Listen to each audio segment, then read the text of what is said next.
Salvete to a fistula. Today we're going to be talking about the priesthood of the Haruspex. Now in stage 21 we first met a Haruspex, Lucius Marcus Memor. But now in stage 23 we get to see a little bit more of Memor besides him being a drunk, and we get to see him acting out as a Haruspex. And what a Haruspex does is predicts the future via entrails of animals. So let's get into it. So the origins of Haruspexy, the study of these entrails, comes from the Etruscans. Specifically comes from a myth between Tarchon, the first king of Tarquinia, and Tages. Tarchon supposedly was out plowing the fields, and out of a hole in the ground popped this young-looking boy with the wisdom of old men called Tages. And Tages taught Tarchon how to predict the future and look for omens in both the sky and entrails. Right? And that's how the Etruscans learned how to the art of Haruspexy. Tages supposedly dictated this entire set of omens and predictions in what is known as the Etrusca Disciplina. It's a series of books that helps the priest understand what the predictions mean. So if the liver is lead colored, like in our story, it will mean one certain thing for certain people. If it's healthy, it means another thing. Now, in Latin, it turns out that the word Haruspex and augur are kind of interchangeable. They both mean people who look for omens both in skies and entrails. It seems to be a specific thing only in Etruscan, where you're looking at the entrails. The Etruscan word for a Haruspex, or a person who specializes in entrails, is netsiwis. Here you can see on this mirror engraving, this bronze mirror engraving, we have a group of people looking and surrounding a Haruspex here in the middle. We know he's definitely a Haruspex because he has lifted his foot on this rock here where my cursor is, as well as he's holding a stylized entrail. So how does this happen? Well, they look typically at the liver, and that is because to the Etruscans and Romans, the liver is seen as a seat of life. It's the largest organ in the body, and it does have regenerative capabilities. So it is seen as this kind of place that life comes from. All right.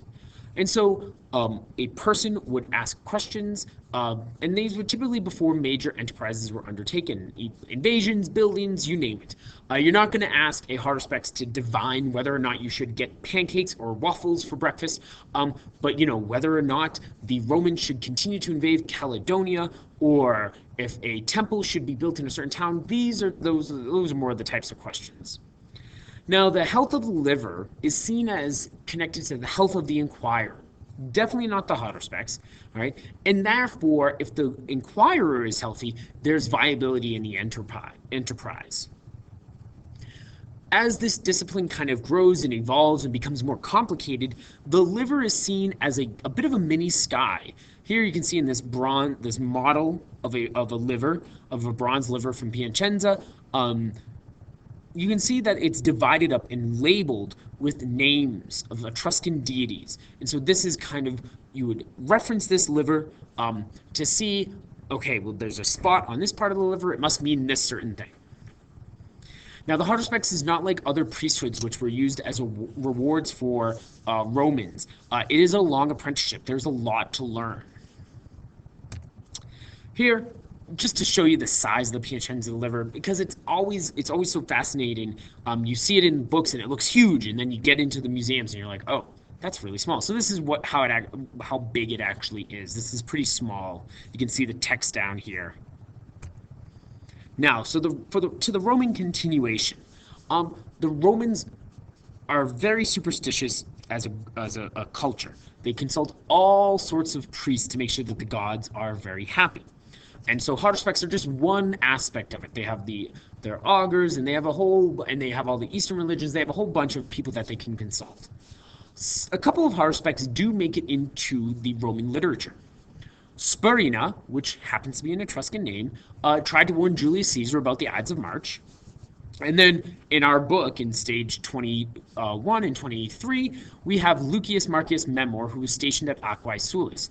Now, we know of him because of an altar there, not anything really else like our story makes it seem. This whole idea of predicting the future was so important to the Romans that in the 2nd century BCE, the Roman Senate made moves to preserve the Etrusca Disciplina to make sure that these books got preserved. And it was still so important that up to 60 Haruspexes ended up working for the Roman government in the 1st century CE.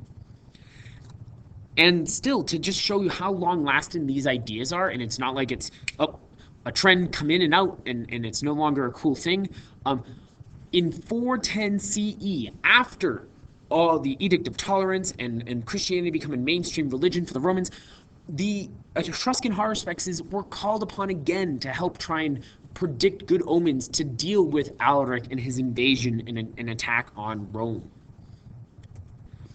Now, the next few slides are just some images related to Haruspexy. Here, we see a couple of handles, and they're bronze handles, and on one we have a priest looking to the sky, and he is an augur, and on another we have a person looking over an altar at a amorphous blob with his foot up on a rock, and this is our Haruspex.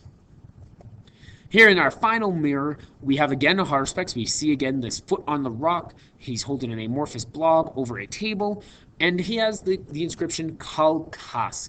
And this is referencing the Greek myth, or the Greek mythological figure Kalkas, who was with the Trojan army and predicted that the Greek army in Troy, and predicted that the Greeks would not be able to leave Aulis unless Agamemnon sacrificed his daughter Iphigenia, and predicted that Apollo would continue to plague the Greeks until Agamemnon gave up his prize, which then led to him stealing Briseis from Achilles, which brought about the whole Iliad.